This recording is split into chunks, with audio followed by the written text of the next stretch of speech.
Good morning, afternoon, evening, ladies and gentlemen. My name's Garrett Hill. I'm sitting next to my best friend, Andrew Hill. and we are Hill Twins Golf Guys. We're coming at you live with quite the fun-filled episode. Andrew, let me ask you first, how's your week been? My week has been pretty good, Garrett. We have been pretty busy on the short game.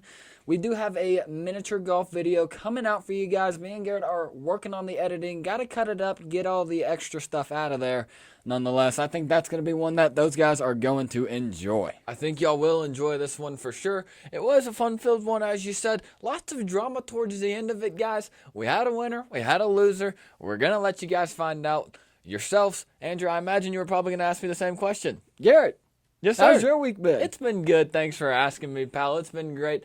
You know, Andrew and I are twins. We do the same thing around here, and I played some mini golf, worked on the short game, went to the driving range once or twice, working on the drivers, the irons, the wedges, short game, as we said. We also said, Andrew, we got quite the fun-filled episode. What are we going to be covering today? We're going to be covering the Rocket Mortgage Classic up there in the 313 Detroit. We're also going to get into the MLB standings that we had currently. I believe today is June 28th, so we're going to fill you guys in on how things are looking. We do have the All-Star break coming up. Shout out, got to get this one in there real quick when I can. Shout out to Ronald Acuna Jr. The All-Star lineups haven't come out yet, but you're on it. I know you are, and I'm excited to watch you there. We're also going to be covering a little bit of, and we're not really going to be covering a lot. Connor Bedard is getting picked number 1 to the Chicago Blackhawks tonight. There's your NHL coverage for the day. There's your NHL coverage for the day. We also crowned a champion in the College World Series, guys. We're going to get into that a little bit later on in the episode. Garrett, how about you say we just dive right into this Rocket Mortgage Classic coverage here? Like you like to say, my friend, I'm game to make like a rabbit or a bunny and hop right into this, Andrew. You mentioned this one's up there at Detroit Golf Club. What are we playing here? Well, we're playing a Donald Ross design. Those courses are pristine, guys. Pure, pristine, green. And it's playing at 7,370 yards. It's a par 72. And, I mean, throughout the last few years, the Rocket Mortgage has produced a ton of birdies. You got to think that is what's going to be the same this weekend. And I'm excited to watch it, Garrett. I'm really excited to watch it as well, guys. Andrew mentioned it is going to be a birdie-filled weekend. That is true. That is the case. Fairways, are mighty wide. You know, this one plays well for the long hitters. Rocket Mortgage, this is kind of a newer tournament, guys. This is the 5th year that the Rocket Mortgage has been held.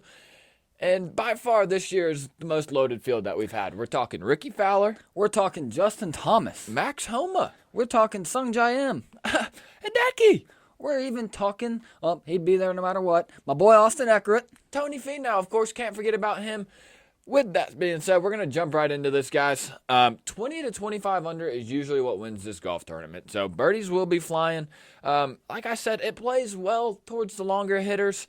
I mean, we've got past winners such as Cameron Davis, Bryson DeChambeau, and my good friend, Matthew Wolf. He is not going to be playing this weekend. As we all know, he is on the LIV Tour right now. But a fun fact for Detroit Golf Club here, it is the flattest golf course on the PGA Tour. Wow, that's interesting, guys. That's flat. That is very flat. Not Stanley flat. No flat Stanleys here, guys. 35 to 50 feet of elevation is what we're looking at. So not a whole lot of, raised tee boxes, looking down on a par 3, par 4. But nonetheless, guys, we're in for an action-packed weekend. Our previous champion, obviously, last year was Mr. Tony Finau. How are you feeling this year about Tony Finau? I mean, Tony is a lovable guy. Absolutely. I think family man. Family man. I think the entire golf world knows this. But one thing they also know, and it's pretty clear, his putting this year has not been good. No, it has not been great this year. He does have one tour event win this year. That was the Mexico Open. I don't actually know if that's what it's called, but it was in Mexico, guys. It was like Vendetta Open or something like that. He won it, and his putting was looking really good. But in the last 5 events since his win, dating back to the Wells Fargo, guys, he has been dropping strokes with his putter. Guys, his flat stick, it's cold right now. Okay, it's mighty shivery, kind of like we are in this house, It's cold, guys. I don't know if it's going to get better. You got to hope for a guy like Tony Finau. It does get better, but I'm going to shoot y'all straight. I think he might be putting the worst he ever has in his career, which is really kind of sad to see for a previous champion. It is sad to see, and Tony, he usually puts the ball very well. He does have a little bit of an unorthodox putting stroke. It's just a real quick, for all you guys watching on YouTube, it goes back really fast, it goes forward really fast, but he seems to put the correct pace on it when he is putting well, and like Garrett said, that's something he has not been doing. He did win this tournament last year. He was gaining almost 4.5 strokes on the putting green, so you know it's there. Yeah, I mean, he was putting the ball really well here last year. But, I mean, unless Tony turns around his putting woes throughout the last, I'd say, 7 events that he's been through, I don't really see a high finish coming in this weekend, which is sad to say because he is our previous champion, but and he's also a very lovable guy. When lovable guys play golf, you want to see lovable guys play well, and unfortunately, Tony family turnaround Finau has just not been really playing well. No, he has not. Guys, we are going to introduce kind of a new segment here with the Rocket Mortgage Classic. We are talking about our 4 to look out for, guys. So we are going to be going over just a quick introduction. We're going to give our takes on 3 predominant golfers each. So that'll be 3 golfers for Garrett, 3 golfers for Andrew over there, and then we're going to have 1 sleeper each that we really think, might make a run on the leaderboard. We've kind of done the same organization here. We just haven't actually put a name to it, guys. So again, it's 4 to look out for. Andrew, you want to start first? Or you want me to go first? I'll let you take this one, Garrett. Cool. Guys, so a guy that is in this field, like we said, it is kind of a loaded field this year. Our boy, Ricky Puma Fowler, is in this golf tournament, guys. This is a guy that has just been playing really, really well, okay? He's been averaging about 3 strokes gained on approach shots in his last 4 tournaments. So his second shots, guys, have been absolutely pure. He's getting to the green mighty fast. He's getting close to the green mighty fast, and he's putting himself in, quality contention to drop a lot of birdies and sink a lot of birdies, and it's really just a matter of time for Ricky to break out. Like I said, his putter's been trending in the right direction. As of his last 3 rounds, or I guess last couple tournaments, he gained 4.5 strokes putting last weekend at the Travelers and 3.5 gained at the U.S. Open. Guys, he was in contention in both of these tournaments, and I kind of expect to see it happen again. Like we said, it's a flat course. It fits Ricky very well. His game is just itching for another PGA Tour win. He's been playing great this season, guys. If you've been following the PGA Tour this season, you've seen Ricky Fowler in a lot of leaderboards. If he can stay consistent off the tee and continue his great second shots, assuming he continues to gain strokes on the putting surface, I think this is a guy that will definitely be throwing up a lot of birdies this coming weekend in Detroit and have a shot on Sunday. Andrew, let me ask you, man, who is your first guy for the 444? My first guy to look for out of the 4 to look for would be Justin Thomas. Guys, all you golf gurus out there, I know you probably aren't going to agree with me on this take, which is okay. We'll come back on Sunday, and if he's not playing well, I'll just eat this one. I'll take it as a loss on my own chin. Nonetheless, guys, he has not really been playing well since the Wells Fargo, but he found something last week up there in Cromwell, Connecticut. One thing that is going to be a little bit interesting to see is he is not at all familiar with the Detroit Golf Club. He's never played the Detroit Golf Club before, so it is a very, very new golf course for JT. It's going to be interesting to see if he can't, kind of figure out some things on Tuesday and Wednesday throughout those practice rounds, and then see what he's got going into Thursday's opening round. At the Travelers last week, like I said, he found something. He gained about 7 strokes on his second shot at the Travelers. That is pretty good golf, and he also gained about 11 strokes tee to green last weekend. So he's gotten on the green very, very quickly. It seems like one of our favorite sayings, he's been on the green in 2. There's nowhere in the world I'd rather be than on the green in 2. Justin Thomas has been doing just that. He has been losing a little bit of strokes as of late with his flat stick, so it's going to be interesting to see if he decides to bring his putter with him this weekend, I'm sure JT probably hopes that his putter is along for the ride. If not, it's going to be hard for him to contend this weekend, but I'd say if he can play consistent golf and well-rounded golf, ball striking is there and the approach shots are there, I think he is going to be a guy to look out for headed into Sunday's final round. Garrett, who's your second forward to look for? My second four guys to look for is going to be, I've got two more here. I don't know which one I want to say first. I'm just going to go ahead and outright say it. We're going to go with Mr. Ludvig Aberg, guys. The Texas Tech Swede product out of Lubbock, Texas. Originally from Sweden, obviously. He's been playing some great golf, guys. He attained his PGA Tour card from the PGA University setup that they have, again, out of Texas Tech. He's made 5 straight cuts, guys. That is 5 straight tournaments that he has been playing in the weekend on. That is very good. If you're not familiar with Mr. Ludvig Aberg, make sure you get familiar with him because this is a guy that is going to continue to play good golf and he's going to be well known in the golf community. He's an absolute bomber of a driver, okay? His big stick is definitely where he makes up most of his strokes. Listen, he's averaging around 302 yards, guys, off the tee. With that, you're going to get some 320-yard bombs. You're going to get some maybe 290-yard bombs, but he's anywhere between that 290. I'd even go up to 330 yardage. Like I said, guys, he's gained 10 strokes off the tee box in his last 2 starts, okay? That is absolutely incredible. The guy has a very reliable putter as well, and he hasn't been frequently dropping strokes with that flat stick that I'm talking about. Like I said, he's made 5 straight cuts since joining the tour. Here's an interesting stat. 3 of those cuts that he's made and those starts that he's made, he has finished in the top 25. Guys, that is incredible. The golf course sets up perfectly for Mr. Aberg. Just a bomber of a drive. Walking around that golf course with his big stick. Maybe we'll get some DODs. I don't know. Maybe we could see one. Guys, nonetheless, though, I would not be surprised to see Mr. Aberg finish top 10 in this spot. Andrew, what are your thoughts on that? Garrett, I think Ludvig is a very, very good pick. The guy's been playing incredibly solid. The last few events that he has made it out to, you want to know a guy who I think is going to have a great weekend? Who's that? One of the main reasons is because he has actually won here. That would be the Aussie himself, Mr. Cameron Davis. Guys, I'm sorry, but as tradition, as we always do with these Aussies, you're going to be hearing my Aussie accent. Guys, like I said, he's won here in 2021.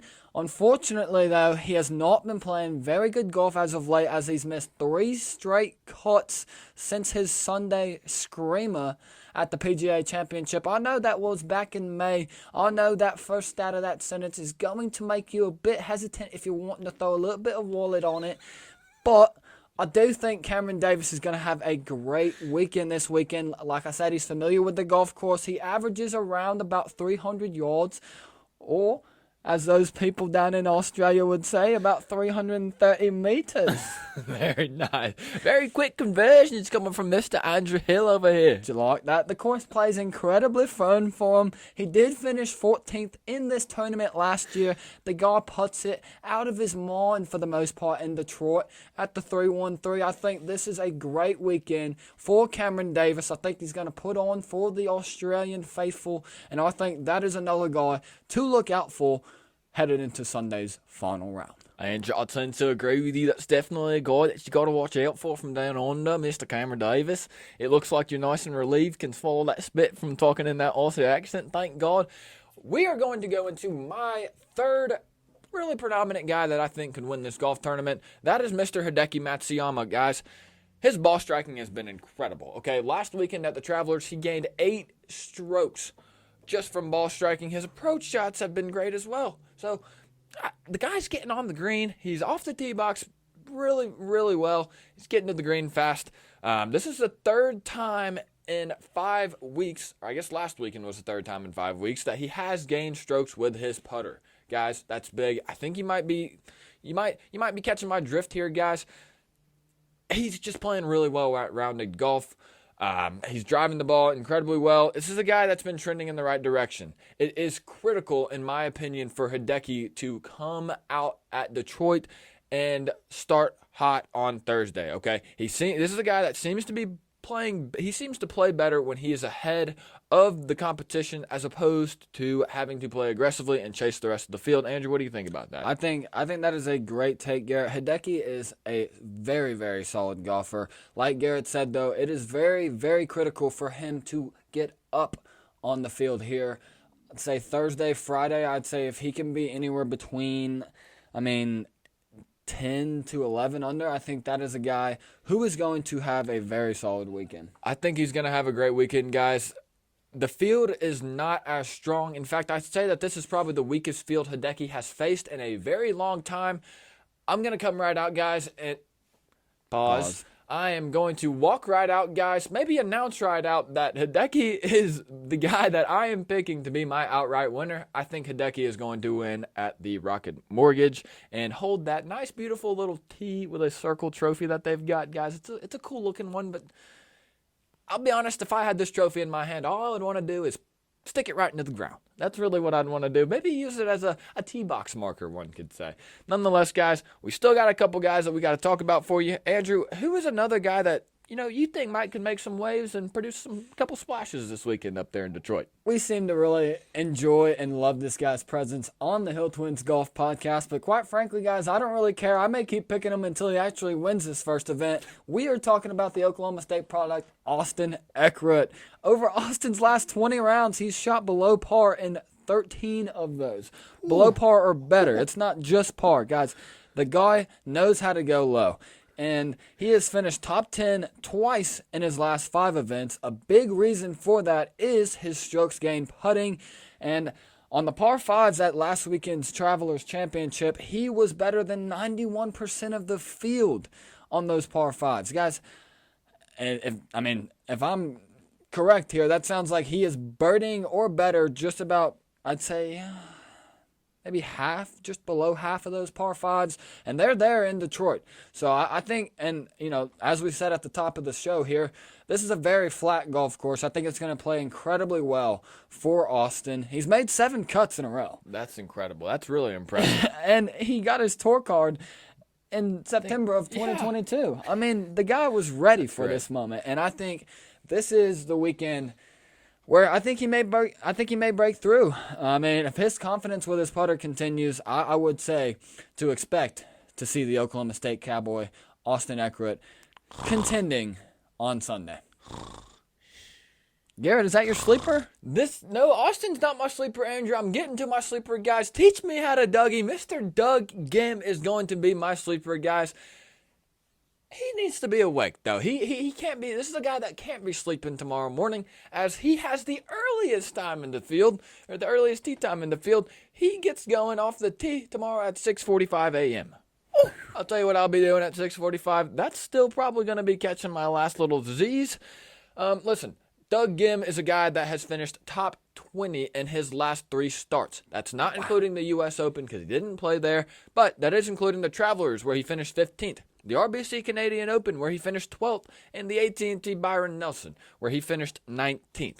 Guys, if Doug Gim can continue to gain strokes tee to green, which he has been incredible at, and get up to the greens quickly, we could see a great performance from Mr. Teach Me How to Dougie Gim.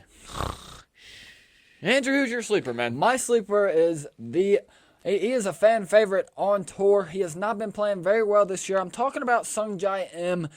Like I said, guys, with the same JT pick, I think all the golf prodigies out there will probably laugh at me. If it comes back to bite me, that's another loss on my chin. I'm willing to take that risk, though, guys. He has not had the best season on tour, and out of his last 5 events, he's only made the cut twice.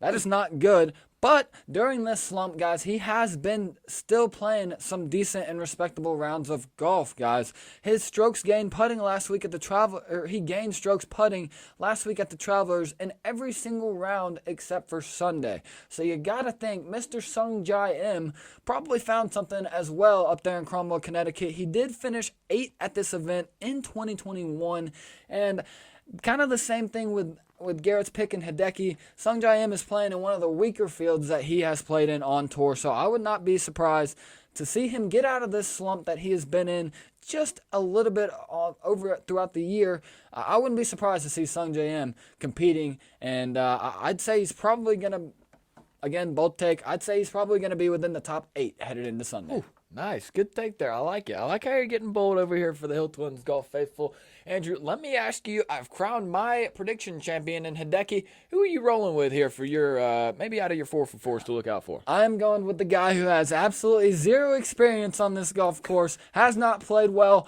at all the last 3 weeks. Someone come punch me in the face because I'm shooting out bold takes left and right, but I got Justin Thomas for my winner this weekend at the Rocket Mortgage. Andrew, I do think that that's a pretty good pick, guys. This is a guy that he's playing in this tournament solely because he's out of the top 70 in FedEx Cup points. So, well, he's 66 or 62 right now. Okay, well, he's teetering on the line with yes. not making the playoffs here, guys. So that's why we're seeing Justin Thomas. Andrew, I do really like that pick. Guys, we've got big stuff going on for you guys, okay? I'm not going to, Hey. Yeah, I forgot. Guys, I almost forgot. Like I said, we had T-shirts coming. T-shirts are here. We got a nice little Hill Twins golf logo. Andrew, take it away as I'm going to walk up to the camera and show them the back of this beautiful joint. As Garrett is getting out from behind his chair, throwing some things around here, this is what the back of the T-shirt looks like. That is something beautiful, and we're excited to get more of those out to you guys. And we'll be completely honest with you, if you do want your own T-shirt, those are ones that we're willing to go ahead and get out there on the production line for y'all. If y'all do want y'all's own T-shirts, just please reach out to our Hill Twins Golf Instagram. That is Hill Twins Golf on Instagram. You can send us a DM, and if you want your own shirt, I mean, I think me and Garrett are both willing to say we'd get one made for you guys, and we'd send one out to wherever y'all are. Absolutely, we are willing to do that, guys. Another thing that we are willing to do is give you an update on the 5 dozen Pro V1 giveaways. Guys, we're sitting at about 245 followers on Instagram, so we are inching closer and closer. We're about halfway there, so make sure you are getting entered into this giveaway, because once we hit 500, guys, we're going to bring out another announcement for the 1,000 followers giveaway, and it's going to be even better than this one. Andrew, why don't you say we just start hitting one out of the park here and roll over to some MLB standings? How do you feel about that? Or we can talk games first. Whichever one. Which one do you want to do, Garrett? I don't know, man, but I will tell you what I am game to do. I'm game to hit it out of the park like Mr. Shohei Ohtani, and I think we just jump right into the games that we saw yesterday. Why don't we? We can do just that, guys. We'll go ahead and start with that Angels game. Shohei Ohtani put on an absolute clinic, guys, and the reason why we're starting with this game is because, I mean, we've never seen anything like this, guys. You just don't see it. You don't see a pitcher who is also batting in the starting lineup come out, hit 2 dingers, absolute moonshots that Shohei did, and then he just gets right back on the bump, and he throws about 10 strikeouts. That is unheard of, guys. I mean, guys, that's incredible, okay? He's the first AL pitcher in nearly 60 years to homer twice in the game and strike out 10. To be honest with you guys, I'm actually shocked that anybody's ever done that before because Shohei is quite generational and we've never seen anything like him. Guys, I would go ahead and say head over to your local sports books, head over to the AL season awards race, and tell me why Shohei Ohtani is minus 650 to win, because I'd say that's a lot, guys. It's not often that we hadn't even made it to the All-Star break yet, and you've already got a guy who is sitting at minus 650. I think it would take something absolutely out of this world mind-boggling for Shohei not to walk away with that AL MVP. I wouldn't be surprised if he wins, what is it? Cy Young? Cy Young for the AL. I wouldn't be surprised if he won the Cy Young Award for the AL. Wouldn't surprise me either, guys. Another thing that is not going to surprise me is the Cincinnati Reds, of course, until they run into the Atlanta Braves again, to keep winning. Guys, rookie Andrew Abbott improves to 4-0 for Cincinnati on the pitching bump, and the Reds improve to 42-38 with a 3-1 victory against the Orioles. Guys, in the National League, we had the Pirates playing the Padres in Pittsburgh. Rookie Nick Gonzalez ends up hitting a homer and a triple in his home debut as the Pirate. That's very good. I mean, a home run and a triple. That's great. You talk about Pirates fans walking away with feeling pretty good after watching that game. Guys, the Pirates end up winning 9-4 on 16 hits to San Diego's 11. San Diego did have an error in there. Don't want to blame it solely on that, but the Pirates do improve to 36-42. They are 19-19 at home. Guys, the San Francisco Giants have been playing some good baseball as of late. We had Thairo Estrada. He had 2 RBIs as the Giants shut out the Blue Jays 3-0. Mr. Estrada had a 2-run double that really kind of, turned the tides of this game. And yeah, for the Blue Jays, there was really no climbing up that hill.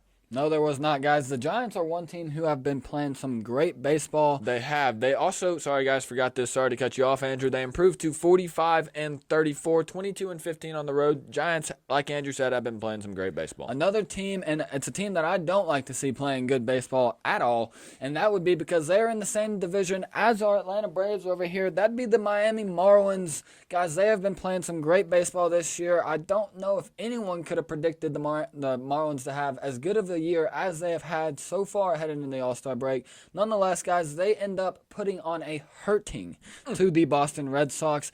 Brian De La Cruz, I'm not 100% sure if he was related to Cincinnati star Ellie De La Cruz, but nonetheless, Brian De La Cruz does hit a 2-run shot for the Marlins. Gene Segura adds a solo shot to that one. The Marlins end up putting on a hit fest for the Boston Red Sox. They take this one 10-1. Moving them to 46-34 overall and a 21-18 record on the road. That's pretty good. That is pretty good. A team that has not been playing great baseball but did end up winning yesterday, that is the New York Mets. Another team that we really do not like being Braves fans. They put on kind of a run clinic against the Brewers. The Mets improved to 36-43, beating the Milwaukee Brewers yesterday 7-2. That's all we're going to say about that one, guys, because like I said, I don't like the Mets. We do like the Atlanta Braves, though.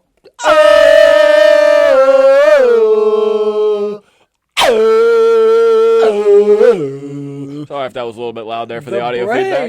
The Braves have been playing some fantastic baseball, guys. They, I believe, are still the second best team in the MLB. They did beat the Minnesota Twins. High five. Yesterday, 6-2. Ronald Acuna Jr. hits 2 home runs, absolute moonshots. Like Andrew said, you can write him in for the All-Star ballot because he'll be there. I think that is a guy who you should look out for to win NL MVP, guys. Definitely. Hits 2 moonshots, all in the first 2 innings, guys. Atlanta got on the Twins early and often, and they did not look back. The Braves take this one 6-2 on 10 hits, improving to 52-27, 26-15 in front of the Atlanta Braves home faithful. Guys, a team that a lot of MLB followers really don't like and love to see losing, that would be the Houston Astros. Good news for all of you guys that follow the MLB. The Houston Astros lost yesterday. I guess they didn't cheat enough with their sign scandal. They lost 4-2 to the St. Louis Cardinals. Jordan Montgomery for St. Louis, he was pitching the ball really, really well on the bump yesterday. The Cardinals, not really the best season in the season that they were hoping for. They improved to 33-45, 15-22 on the, home side of things. But yeah, listen, they're 33-45. Andrew, let's move on to the Texas teams. Guys, we'll open this one with the Texas Rangers. They are also playing some great baseball this year. It's not incredibly surprising, just considering they did make that move for Corey Seager and Noah Syndergaard. Unfortunately, Syndergaard has gone down with an injury. It's going to be interesting to see if we can't get, or if the Rangers can't. Sorry, guys, if the Rangers can't get him back before the postseason. Nonetheless, guys, the Rangers do beat the Detroit Tigers 8-3. In front of the Rangers' home crowd on 12 hits. The Rangers improved to 48-31, 25-14 at home. That is true, Andrew. I guess I'm sorry I misled everybody with saying the Texas teams because they were the only Texas team to play yesterday. Listen, the Philadelphia Phillies have been playing some pretty good baseball as of late. They improved to 41-37 with their 5-1 win yesterday against the Chicago Cubs. Brandon Marsh homers twice for the Phillies, and that is 9 hits against the Cubs, 6 hits, and Mr. Marsh had to be feeling pretty good last night as the Phillies win 5-1, and we're going to keep rolling through this. Yeah, guys, we're going to skip over the Guardians versus the Royals. The Royals have not had the year that they have wanted to have. A team that has been playing pretty well. That is the Los Angeles Dodgers. As Braves fans, we don't really like to see that. Nonetheless, guys, Clayton Kershaw does take a no-hitter into the 6th inning, and that, at least me watching it, I would probably kind of point to the offense for that one, because the Dodgers were up 4-0 after the 1st inning. Kershaw was pitching incredibly free pitching. Yeah, just stress-free pitching. It was very awesome to see him take his no-no into the 6th inning. He was perfect through 3. Guys, he does let a base hit get by him on the third base side. Nonetheless, the Dodgers do end up taking this one over the Colorado Rockies. They win 5-0 on 8 hits, improving their record to 44-34, 20-19 on the road. Guys, a team that has been playing good baseball, not as well as they want to, guys. That is the New York Yankees. Okay, we're going to keep this one short because they just got beat by the Oakland Athletics. I believe that is the worst team in baseball. They lose 2-1, and the Athletics, guys, improved to a whopping 21-60 on the year. God, that's terrible. Hey, Andrew, keep it rolling. Don't forget they're 10-29 at home. Don't forget, guys. You can't forget about that 10-29 record at home. Guys, we also had the Tampa Bay Rays and the Arizona Diamondbacks. That is a matchup that I would be looking forward to seeing in the postseason. Both of those teams are at the top of the American League standings. The Diamondbacks do take this one, though, winning 8-4 on the back of Christian Bethancourt. On the back of Zach Gallen. He pitched incredibly well, and the Diamondbacks win this one 8-4, improving their record to 48-32, 24-18 at home. Like I said, guys, don't be surprised if you see that Tampa Bay Rays Arizona Diamondbacks matchup in the postseason. Have kind of a slumper game to close this thing out, guys. The Washington Nationals improved to 31-48 with their 7-4 victory against the 38-40 Seattle Mariners. What can you really say about that, guys? I mean, the Nationals, they haven't been playing great baseball. They haven't really had the season that they've wanted to.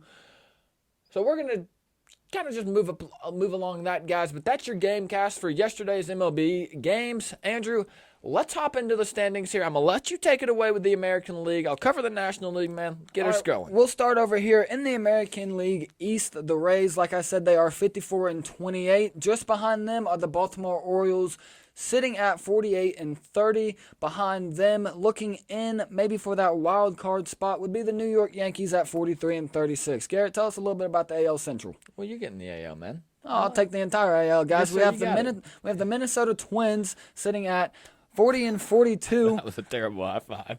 40-42 with a .488 win percentage, guys. They are 23-19 at home. That's good. What's not good is their 17-23 record on the road. They do have a run difference of +24. So when they're winning, usually the bats are pretty hot. In second in the American League Central, we have the Cleveland Guardians sitting at 38-40, right on the Minnesota Twins' tails. Right behind them, this is a long shot to make the playoffs, but that'd be the Detroit Tigers. I don't think they're going to make the playoffs. They are sitting at 34-44 on the outside looking in, 4 games back from that lead. Heading into the American League West, we have the Texas Rangers sitting at 48-31 with a .608 win percentage. They are 25-14 at home, 23-17 on the road. Buddy is rattling over with here. a +152 run difference. That is a team who can absolutely spank the ball, guys. In second place, we also have the Los Angeles Angels. They are 44-37 with a .543 win clip, 5 games back from the Texas Rangers. You got to think that the Angels are going to be in the wild card spot there in the AL. They are 22-16 at home, 22-21 on the road. They have a +44 run differential. The Houston Astros, I'd love to see you guys stay in third or below. Guys, I don't want the Houston Astros in the playoffs. Garrett, take us into the National League. In the National League East, we have no other than our Atlanta Braves winning their division. 53-27 is their win-loss record. They've got about a .663 win percentage, 27-15 at home, 26-12 on the road. Guys, I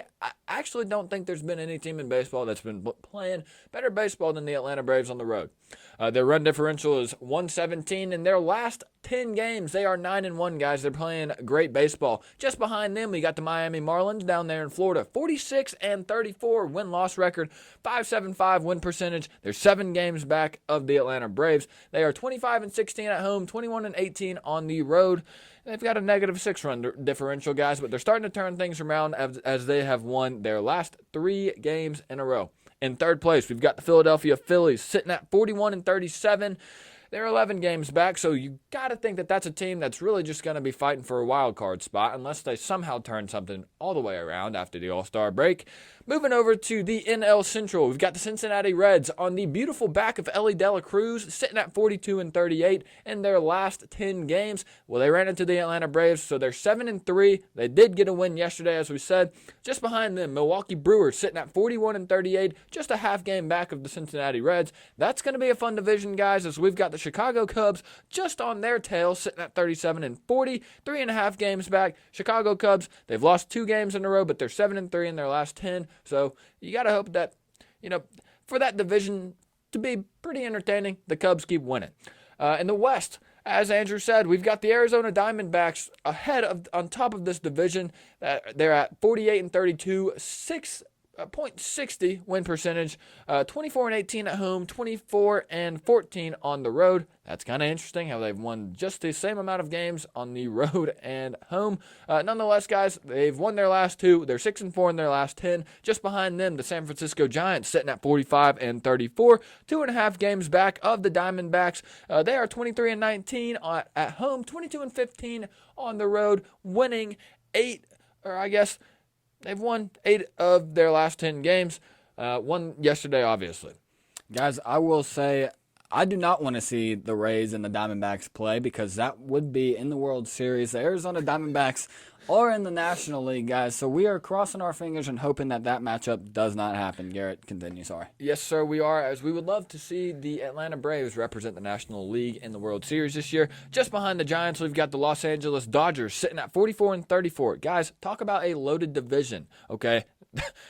Wow, that is a loaded division, guys. 44-34 for the Dodgers. They're 3 games back of the Diamondbacks. You got to think the Dodgers are a team that is definitely going to make a run after the All-Star break, assuming they keep playing good baseball like they have. 6-4 in their last 10 games, guys. They won yesterday. Run differential at plus 52. Guys, let's take it down a level. Andrew, we had quite the fun, well, not really fun, but if you're an LSU Tigers fan, y'all goed the other day, and they had quite a good Game 3 World Series. They sure did, guys. This one's going to be a little bit quick as the LSU Tigers. There's not much to talk about here other than the fact that it was another home run derby fest, but it went in to the favor of the LSU Tigers. They took this one 18-4 in Game 3 of the College World Series final. It was awesome to see Paul Skeens. He did not start on the mound like a lot of people were expecting him to, but he did end up coming in the 9th inning to close it out. And you got to think that storming of the pitcher's mound was pretty awesome. Absolutely it was, guys. LSU's pitching and their bats really carried them through to this World Series as they topped the Florida Gators 18-4, like Andrew said, for their first College World Series since the 2009 season, guys. So if you're an LSU Tiger fan, you got to be happy, guys. That's a program that's been winning a lot. They have been winning a lot as they did win the women's NCAA National Championship in college basketball. Again, the women's side of things. What else have they won this year? They also won the Gymnastics National Championship. Shout out to Mrs. Livy Doon. I think they did. I don't think they did. I think that may have been Florida, actually. Oh, man, guys. Well, that's really awkward. Shout out to Livy Doon nonetheless, guys. We really like what you're doing, and keep it up. Guys, Andrew, keep rolling here. Guys, man. I think a big reason why LSU was able to so comfortably win this Game 3 was on the precipice of and the back of Dylan Cruz and Tommy White. God, he played Dylan good. Cruz ended up winning, I believe it's the Silver Slugger Award. I think so. In college baseball as the best college baseball player in the country. And if you got a guy like Tommy White at third base playing in the infield right next to you, you got to feel like, I'm sorry, Dylan Cruz plays in the outfield, but nonetheless, having Tommy White in the infield when his bat is hot like it was this past postseason, you got to think that the LSU Tigers were feeling pretty dang good about their College World Series win. Guys, we also cannot forget, we got a little bit of an interesting matchup here in the golf world as we have Patrick Mahomes and Travis Kielce facing up against Steph Curry and Klay Thompson. Garrett, just a quick overview of what you think is going to happen here, man. Guys, the course plays really hard for golfers that aren't actually golfers. We're talking footballers, the American side, and then we're talking basketball stars, guys. I'll be honest, I haven't done a whole lot of research on this one, except for it's at the beautiful Las Vegas Wynn Hotel. So they're playing at that golf course just outside of that hotel. Andrew, who's your pick for this one? Who do you think is going to walk away with this? I got to say, I'm going to go with, because I know how Steph plays. Steph Curry can actually play some golf.